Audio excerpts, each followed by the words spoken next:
smartphones, laptops, it takes a lot of elements, a lot of compounds to actually build these materials. Once their end of life arrives, then you're wasting these materials. Indians are not used to giving away their waste also for free. For electronics also, we demand some amount of money.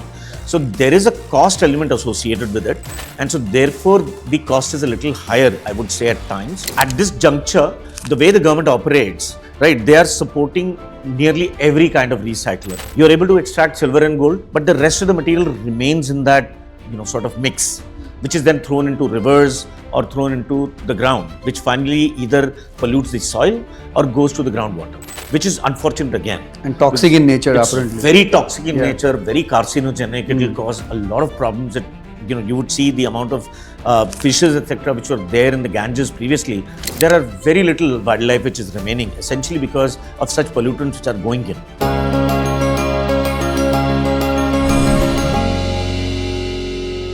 Hello and welcome to the Energy Transition Dialogue. I'm your host Vaibhav Chaudhary, and today we are here to discuss an issue which is personally very, very close to me. We're going to talk about the circular economy, critical minerals, and the issue around waste recycling and waste management. I'm joined by my good friend Dr. Abhinav Mathur here. He's the board of director group called the Attero. Attero apparently is one of the biggest e-waste manufacturer and recycling facility in the country. We would learn more from him today. Welcome, Dr. Mathur. Thank you very much. So I think even before I start asking any question to you, what is the need for recycling? What exactly is recycling? And how it is different from repurposing? Why are you even doing this? Interesting question to start the conversation with. When you look at various products around you, all of these are composed of various materials. For example, right, smartphones, laptops is something which is so prevalent around the society, and each one of us uses these.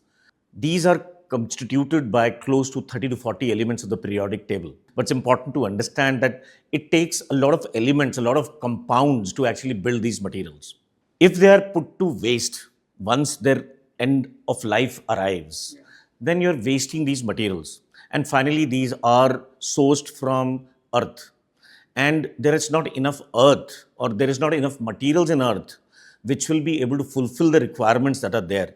So it becomes extremely important that once these products go to end of life, we basically extract the elements which have been used to produce these products once again in the purest form possible, so that they can be put back into use, they can be used to manufacture new products. So there is a proper circularity of these products. Got it. And if you keep on repurposing, circulating, making it in for use for the technology and so on, the same material after the end of life, is it that the efficiency reduces, its reliability reduces, its kind of importance to run with similar kind of efficacy reduces, or it remains as is? See, that's a myth. Yeah. And it has been created by people who really do not want to use or don't want to put an effort into the kind of recycling which is required. Fact of the matter is, it's again based on the technology which is used in recycling. If we are able to bring out pure materials from ores which have very, very minimal quantity of these materials present. So if you were to look at a copper mine, right, you will have hardly 5%, even less copper present in the ore. But we are able to beneficate it, process it, and ensure that the purity of copper which is attained is 99.999%, right? Similarly, when you look at material which is there inside of obsolete products, when you are extracting it and then you refine it and you can use similar technologies, you will reach back to this high purity. The fact is that a lot of recyclers which are present in the industry, in the ecosystem as such, they do not possess the technology to be able to do that. Hence, this myth is there. And environmentally, how much does it make sense? You just mentioned in an ore, whether it is bauxite or even copper ore or anything, hardly a few small percentage, single digit percentage of the material or metal is still there. So, now extracting that kind of an ore, transporting it to the nearest smelting facility and so on, and then purifying it to the final product, I mean, it requires a whole ecosystem and maybe whole lot of energy going in and maybe a lot of carbon footprints and so on and so forth.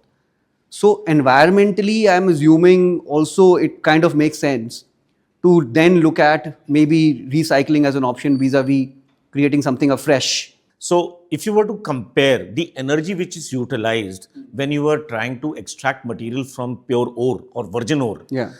and you compare it with whatever is getting out from recycling, there is a significant amount of reduction in the GHG emission which are happening. So we have conducted a GHG emission analysis for our processes, and we have found that for certain products like a gold or a silver or a lithium carbonate, when we do or when we extract this from recycling or in comparison to what we do from a virgin ore, Yeah. there is close to 99% reduction in GHG emissions. Oh, excellent. Then why don't you then monetize this reduced GHG emission in some sense? I mean, your products then in that case should potentially be like a green tagged product or eco tagged product or like 5-star rated product in the same category. Because the emission footprint is like, as you said, 1/9 of what it is like from the virgin ore. You're absolutely right. It's not 1/9. Yeah. It is 99% reduction. So 1 upon 100. 9.9. literally. Yeah. So, we are the only company in the world Yeah. which has been evaluated by United Nations Framework for Climate Change and Control. They evaluated our processes. They found the energy efficiency extremely good in comparison to virgin mining. And we were the only company which was approved to issue carbon credits per ton of electronic waste that we recycle. Oh, interesting. So the point which you made is absolutely correct. I think it's just the matter of this ecosystem completely maturing, and we will see that products which are coming out of recycling maybe even at premium to what products are provided otherwise, and we do get premium in certain cases already for certain of our products. Sure. And as this ecosystem matures, we'll start to see more of this happening. So if you go to maybe a H&M store today, so you will see accessories which are there, which basically very clearly say that, maybe, there the cobalt there, the zinc there is, 50% of that is pure, fully recycled. You'll see products in, textile stores, etc., where, clothes are there which say that these are 100% recycled. Yeah. A lot of these things have started to happen. It will start to happen much more given how the current generation is focused on sustainability, and they are very keen to ensure that the products that they basically buy are environmentally sustainable and responsible.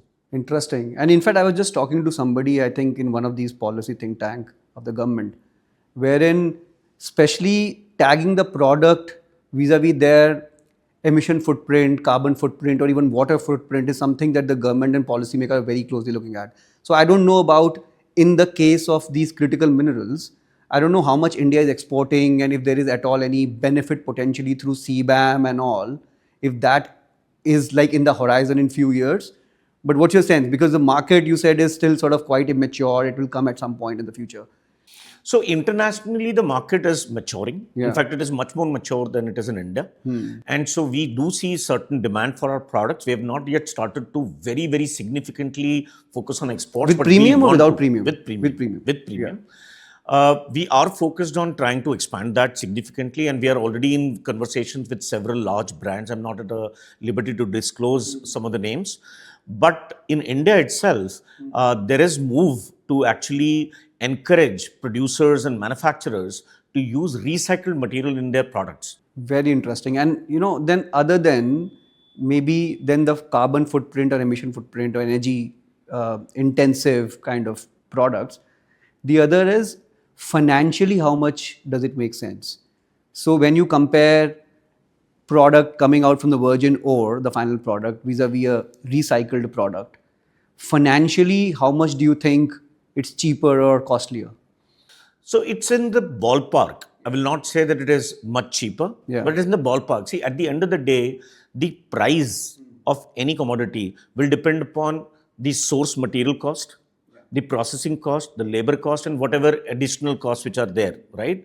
Now, at this point in time, at least in India, what we see that the material cost, the end of life obsolete material which is there, Indians are not used to giving away their waste also for free, right? We have been selling our newspapers, we're selling our bottles, beer bottles, I don't know, whatever, right? So similarly, for electronics also, we demand some amount of money.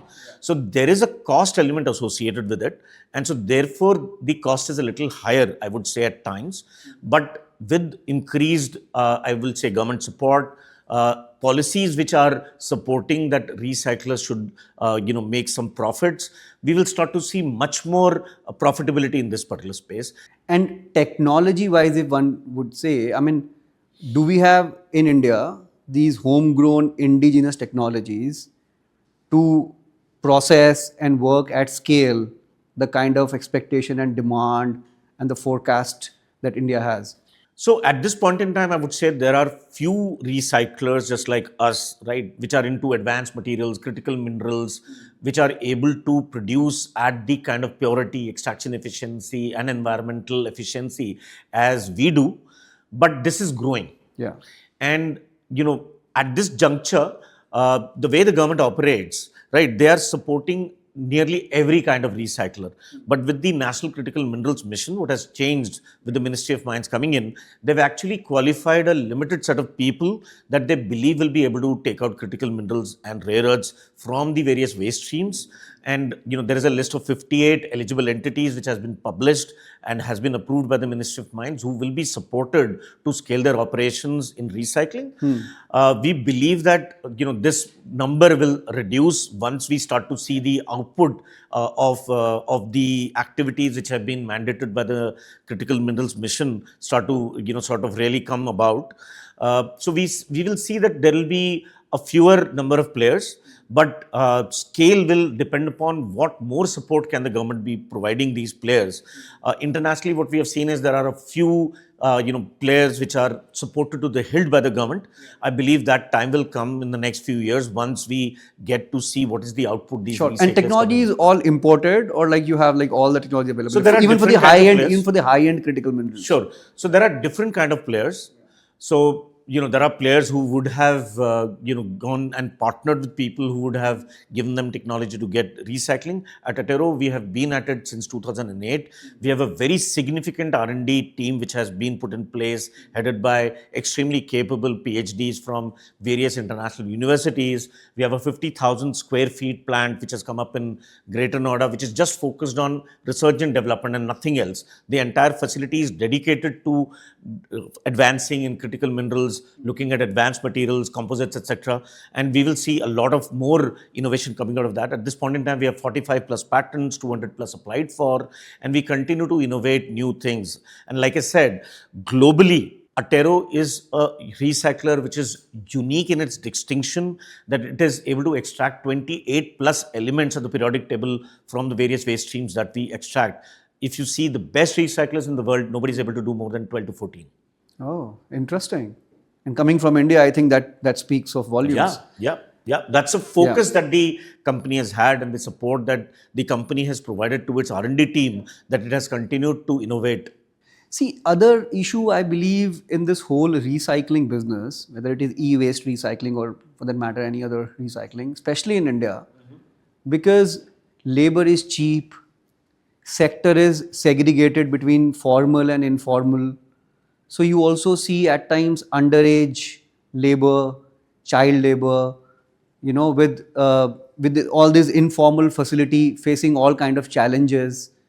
So in that as a background, what are the social kind of angle or social benefit when one look at recycling scaling up or recycling facilities? I mean, what kind of you think societal benefit these formal recycling facilities can bring on board? So if you look at India, at this point in time, it is generating close to 6 million metric tons of electronic waste per year. There are varied reports, but as an industry, we believe that less than 10% of it is actually getting scientifically recycled. Only 10%? Only 10%. Oh, okay. So there are varied reports, but when we look at end-to-end recycling, when we are talking about extraction from PCBs as well, it would be less than 10%. So 90% is still going to the informal sector. Now the informal sector has different players. So there are last mile collectors which will come to your home and collect whatever waste is there. They will then give it to an aggregator, which will then give it to a larger aggregator, which will segregate it basis product categories. So you will have people who will just have refrigerators, people who will just have maybe television sets. Majority of the livelihood that this sector generates is by the last mile collector. There are very few large aggregators, and essentially these are the people who make money. The last mile collector does not, right? Now, what happens each of these cases, each of these stages, if you were to say it, they have a choice whether they will recycle it themselves. So, for example, a copper wire is there. Now, they have a choice whether I will sell the copper wire itself to an aggregator, or will I actually try to extract copper by burning that wire and letting whatever is, getting evaporated into the atmosphere while burning, right? And I will inhale that as well, so that I can make a little more money by selling it to a metal trader who will give me a better price. And there is a health cost to it. There's a health cost to it. Yeah. So, there are reports which basically say that the average life expectancy of people who directly do these recycling, which also involves some exposure to acids, etc., if you were to try to extract gold from PCBs, etc. So, the life expectancy reduces to 29 years.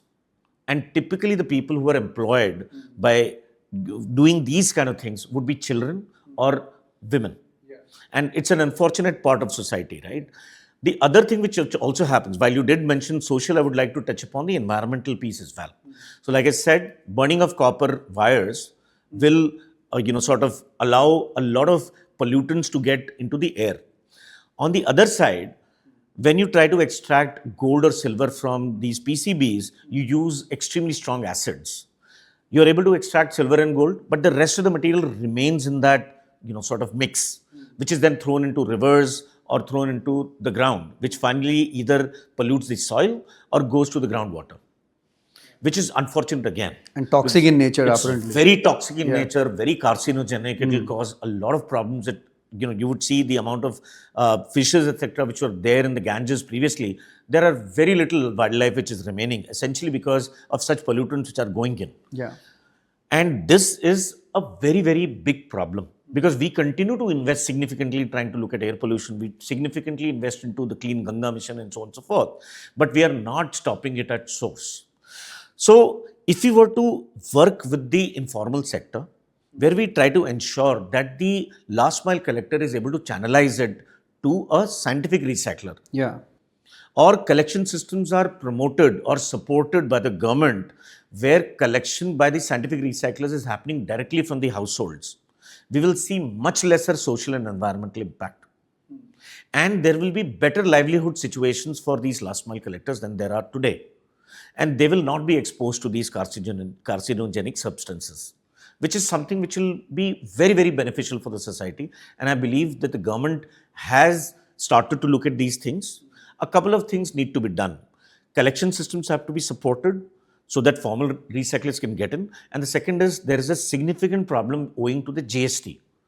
Currently, the government charges 18% GST even on waste, electronic waste, lithium-ion battery waste, and so on and so forth. Yeah. This should be reduced. But yeah, I think, but you have a very valid point in terms of the GST. I mean, if one could really look at the social angle or the environmental angle or all of the such angles, economic growth angle and so on, formalization of economic sort of factors here, I think having a relook at the GST probably would also make sense. Absolutely. Because then you can really look at setting up, or not just you, player like yours, and there are quite a few now in the market, can think of having up more of these formal recycling arrangements vis-a-vis these, these ghettos or smaller sort of arrangement, homegrown kind of facility, which has a huge toxicity into the air and the kind of dump they are doing in the water and so on. So I think that is something that maybe as a policy lever, you guys from the industry parlance might want to raise. But other than that, do you think that there are any other sort of, currently after this EPR rules, after the national now mission on critical minerals, do you think there are still some low-hanging policy levers or policy positions that the government could help industry to take, which can really help the sector sort of flourish? So Let me start by saying that a lot has already been done by the government. I think the EPR is a brilliant thing which has happened, which has really helped spiral the recycling industry. The National Critical Minerals Mission is again very, very important because it brings in attention towards this space. They have allocated 1,500 crores for recycling, which is again going to show that how important recycling is, because it's the fastest lever to access critical minerals for the manufacturing sector of this country. Mining will always require 7 to 15 years. Setting up processing alongside with mining will therefore be a complicated situation and will take some time. So it's always good if the industry, the recycling industry is given the support so that at least 20 to 30% of the critical minerals which are required by the country can be sourced from domestic sources where we have much better control. Having said that, there are still lots of things to be done. Like I said, at this point in time, the recycling industry is not very profitable because it depends on, first of all, the price of the material that you collect, and that's high because of the informal sector being present over there and the choices that they have. So therefore, one thing which needs to be done is ensuring collection is supported by the government, collection systems which are developed by formal recyclers. They have to be supported. The second, on the other side, any gaps which are there, which allow critical minerals, rare earth bearing waste to go outside the country, they should be plugged. The third thing, to ensure profitability, a fair price for recycling should definitely be encouraged. There are challenges there, I understand. People would want market forces to prevail, absolutely. But till the time there is no right rating system for recyclers, which basically says these are scientific recyclers which can get critical minerals out, and these are recyclers which are not capable of doing that. Hence, therefore, there will have to be a distinction made for ensuring that the larger OEMs, etc., work with the formal recyclers which have the capability to extract critical and rare earth materials. So that's another thing which needs to be done. Because at this point in time, if you were to understand the point which I made previously, there are 6 million metric tons of electronic waste which is getting generated. This is growing at a CAGR of 23% year on year. So this will turn to close to 12 million metric tons by 2030. The recycling capacity at this point in time is 10%. It is growing at 7%. So the gap is only going to widen. No, so where it is getting dumped and accumulated on dump yards, or like you're saying the informal sector is kind of... Correct. Yeah. So the informal sector is either processing it or it is exporting it. Okay. Right. So now this gap of formal, recycling, which is there, is significant and will continue to grow because of the fact that it is going from 6 million to 12 million at 23% CAGR. On the other side, it is 10% and it is growing only at 6 to 7%. The gap requires close to 51,000 crores of investment. Yeah. The NCMM has given 1,500 crores. We can't expect that the government will give it. It will have to come from private sources, from private equity, from venture capital. They will invest only if there is a IRR that they see. And for that, policy has to be very firm, unidirectional. It cannot be seen as something which is wavering. And profitability has to be ensured for the sector. These two things, if it will not happen, will not see recycling grow to the shape and size that we expect so that they can make a meaningful contribution to the critical minerals supply chain, which is so much required for so many strategic sectors, be it defense, be it renewables, be it EVs. Every one of them requires these critical minerals, and they will not remain in the country if you're not ensuring that, at least the ones critical minerals which have come into India, they remain and are getting processed in India. No, that's very interesting. Maybe I'll come back to this whole export-import kind of equation. But I think since you've talked about this whole risk guarantee funds and so on, see, financing is, of course, is like the most important thing if you want to set up any facility. Correct.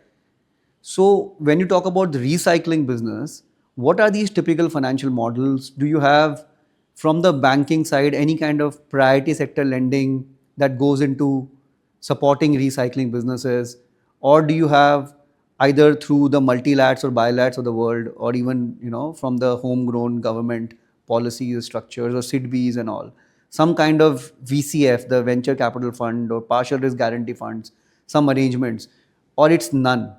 So there is some. Yeah. And the government of India now has started to also look at this more carefully, I would assume. But it's not enough, is what I'm saying. See, at the end of the day, any funding will base itself on ensuring, first of all, that they get returns. Yeah. Returns are only possible if profits are there. Profits are only possible if the policy environment is steady and is in the direction of ensuring that this will be supported. And the second is that there is enough profits to be made. Now, these two things have to be first handled. Funds will come automatically, right? If profits can be made, and if the investor sees that the government of India is firm to ensure that the recycling sector is enabled to fulfill its own ambitions of Atmanirbharta. funds will So, come. what are those one or two things that an investor generally is not seeing today, which if it is seen in the books, like, I mean, you rightly said, I mean, if you talk about these IRRs, payback, ROE, EBITDA, it's a simple business model. You can pitch to the investor and the money flows in. This could be like for any industry type, Correct. including recycling. Correct. So, what are those one or two currently sort of missing pieces, if at all, where investors are not very confident of? So at this point in time, if you look at it, we have spoken about EPR. Yeah. I think it's the fundamentally the most important rule which exists today to support the recycling sector. There is a certain EPR price that OEMs pay to a recycler so that they can work and ensure that they provide the services which are required by the OEM. There are fraudulent players in the market, and there have been multiple reports about these fraudulent players where they are not actually doing recycling. They're doing rather paper trading, and basis that they are submitting the certificates or buying the certificates from the CPCB. Now that causes a problem because it brings the price down, Of those certificates down. Okay. Now people who are doing genuine recycling will require a proper facility. They will require to fulfill all the regulatory obligations, the environmental obligations, and so on and so forth. Now, there have to be very strict audit checklists. Sure. And implementation of these audits to be made so that at least we ensure that recyclers which are fulfilling the requirements by law and ensuring that the highest standards are being maintained. Unless that happens, there will always be a market for these fraudulent players which will sell these EPR credits at an extremely low price, distort the market, and not allow genuine recyclers to really run their operations profitably. There are some excellent OEMs which have time and again come back and said, we want to work with better recyclers, and they continue to support.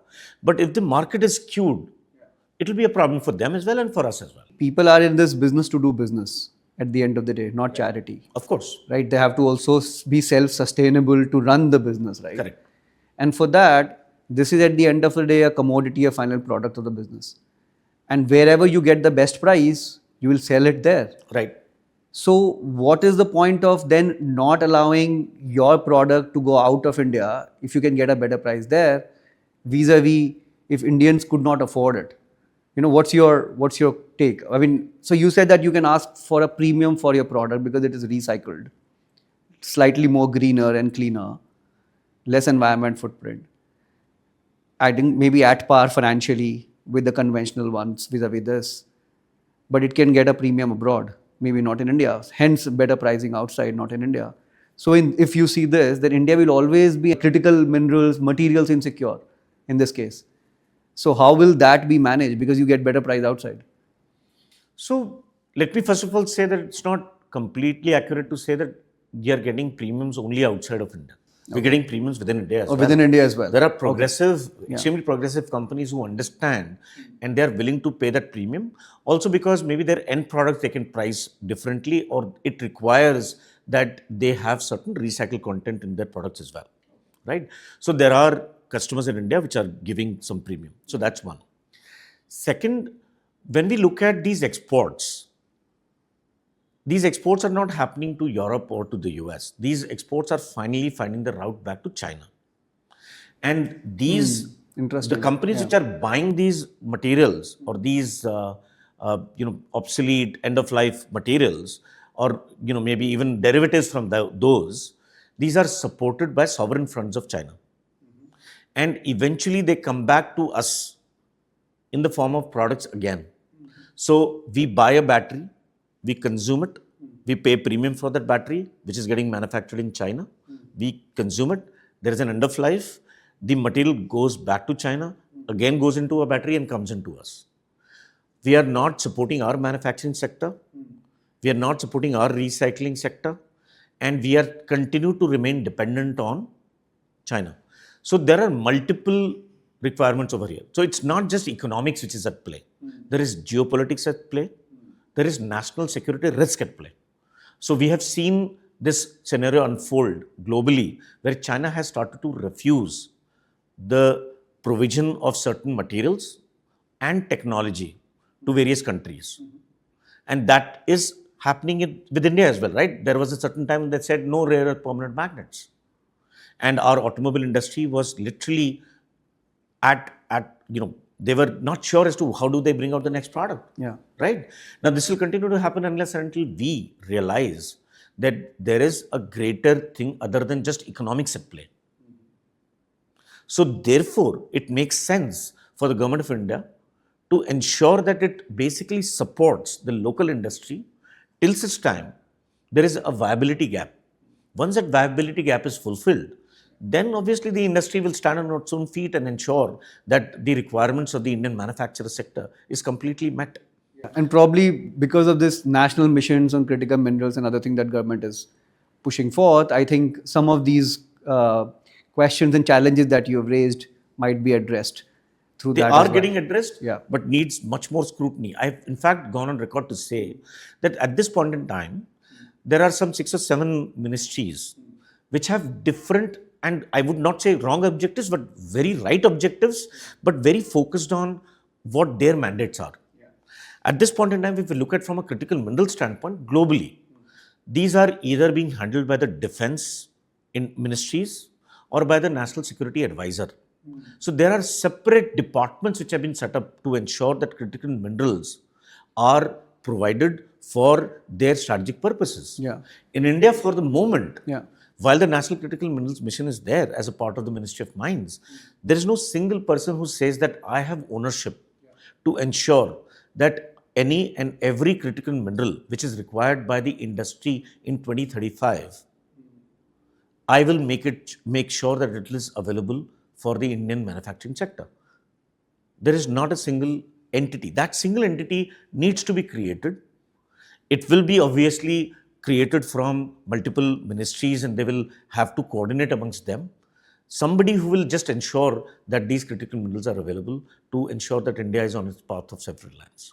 Absolutely. I mean, there is a reason why these minerals are being called as critical in nature and hence need to be treated a little more critically and sensitivity wise, like maybe a little more Right. higher order. It was an honor speaking with you. I think I learned a lot and thank you once again. Thank you for having me.